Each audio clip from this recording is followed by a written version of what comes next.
Bonjour chers amis, nous allons continuer, nous allons un peu plus entrer dans le livre de l'Apocalypse.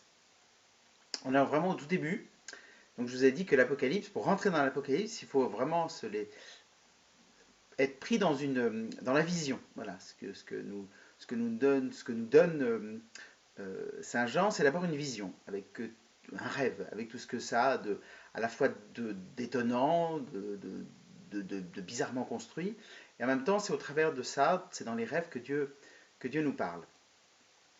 Aujourd'hui, nous allons un peu plus loin, nous allons entrer dans la vision inaugurale avec la lettre aux 7 églises, qu'on avait déjà un peu entendu hier, parce que je vous avais lu le petit passage où, justement Dieu demande à Jean, enfin Dieu, on ne sait pas qui c'est, il entend une voix forte, pareille au son d'une trompette, qui lui dit « Ce que tu vois, écris-le dans un livre et envoie-le aux sept églises, à Éphèse, Smyrne, Pergame, Thyatire, Sardes, Philadelphie et Laodicée. » Alors ces églises, c'est d'abord des églises historiques qui sont en Turquie et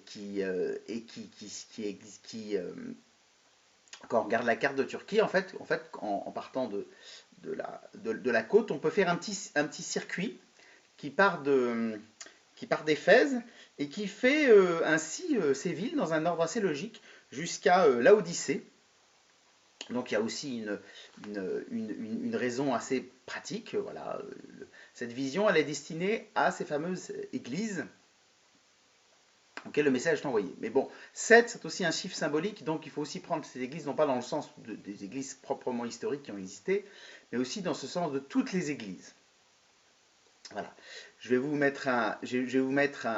commence à faire quelques montages. Je vais vous mettre une image voilà, qui vous représentera la carte de la Turquie. Vous pourrez repérer l'île de Patmos, qui est donc au large de la Turquie. Et puis ensuite, les fameuses 7 églises dont Jean parle. Vous allez voir tout de suite, effectivement, que en fait, on voit bien qu'elles sont dans une région cohérente et voilà, ce sont des églises qui ont existé.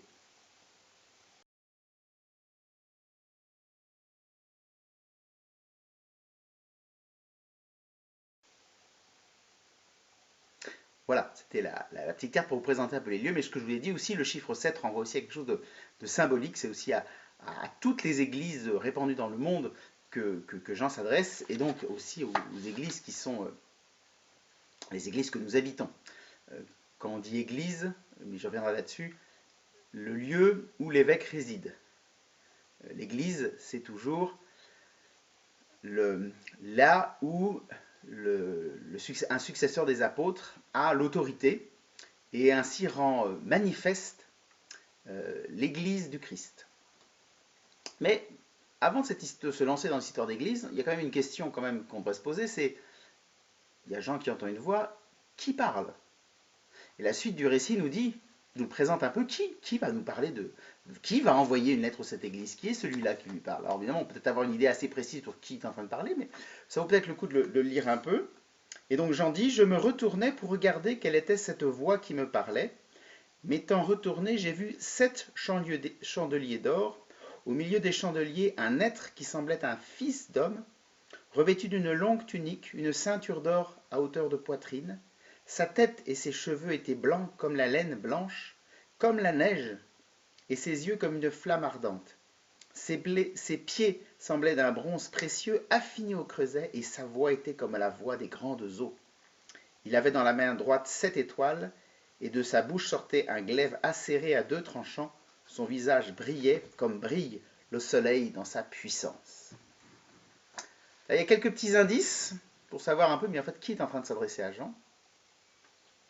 Les indices que, on est dans le Nouveau Testament, donc Jean parle aussi un peu du principe qu'en fait, tout ce qui a été écrit avant, on connaît les évangiles. Et on sait qui est apparu, étincelant comme le soleil, avec des vêtements plus blancs que le plus blanc qui soit, qui existe la terre. On a peut-être une petite idée. Alors si on ne sait pas trop la voix du personnage qui se présente comme un fils d'homme, là aussi ça nous rappelle quelque chose. la voix va s'adresser à lui, parce que, bah, évidemment, il tombe à pied, il se prosterne, Jean, en entendant ça. Mais voilà, quand je le vis, je tombais à ses pieds comme mort, puis il posa sur moi sa main droite en disant, ne crains pas, je suis le premier et le dernier, le vivant. J'étais mort, et me voilà vivant pour les siècles des siècles. Je détiens les clés de la mort et du séjour des morts. Écris donc ce que tu as vu, ce qui est et ce qui va ensuite advenir. Alors là, pour les deux du fond qui n'ont pas bien suivi de qui il s'agissait, là on a quand même beaucoup plus d'indices. Le premier et le dernier, ça reviendra à la fin de l'évangile, en disant je suis le premier et le dernier, l'alpha et l'oméga, la première lettre de l'alphabet, la dernière lettre de l'alphabet, c'est les lettres qui ainsi font le livre au complet.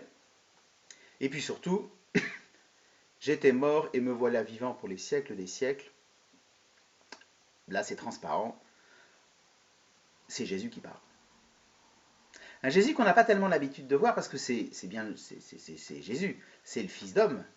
Mais dans l'Apocalypse, c'est pas le Jésus qui s'est baladé à Galilée en cachant sa divinité, c'est le Jésus qui manifeste sa divinité. C'est Jésus ressuscité qui apparaît.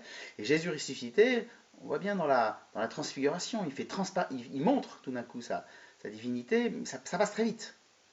Et donc on a quelques indices, puis on oublie. Et là, pendant tout l'Apocalypse, celui qui va parler, c'est le Jésus, un Jésus qu'on n'a peut-être pas trop l'habitude de voir, parce que on est surtout très nourri par l'Évangile.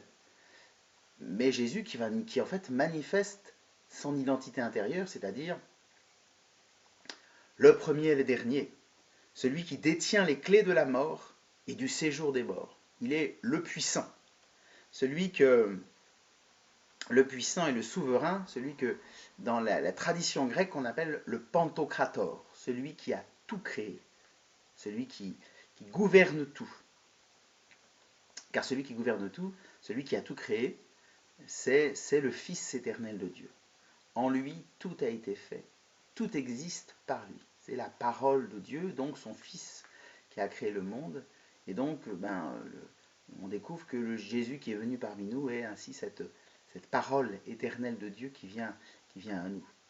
Et donc, première partie de cette révélation, ce que je vous avais dit la dernière fois, ce qui va être révélé, et ce qui sera le cœur de la révélation, c'est d'abord l'œuvre du Fils, l'œuvre qu'a fait Jésus. Et qu'on va voir, d'une certaine manière, non pas dans les apparences matérielles, mais véritablement quelle est l'œuvre qu'il est en train de mettre en place. Voilà, ce qu'on va découvrir progressivement. Et donc c'est Jésus qui s'adresse à Jean pour lui demander d'écrire aux 7 églises. Et puis dans la suite du texte, il dit, ben voilà, tu as vu 7 chandeliers et 7 étoiles.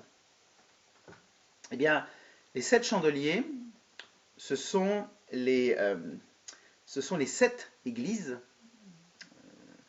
Éphèse, etc., jusqu'à l'Odyssée, ce sont les 7 églises à qui tu vas écrire.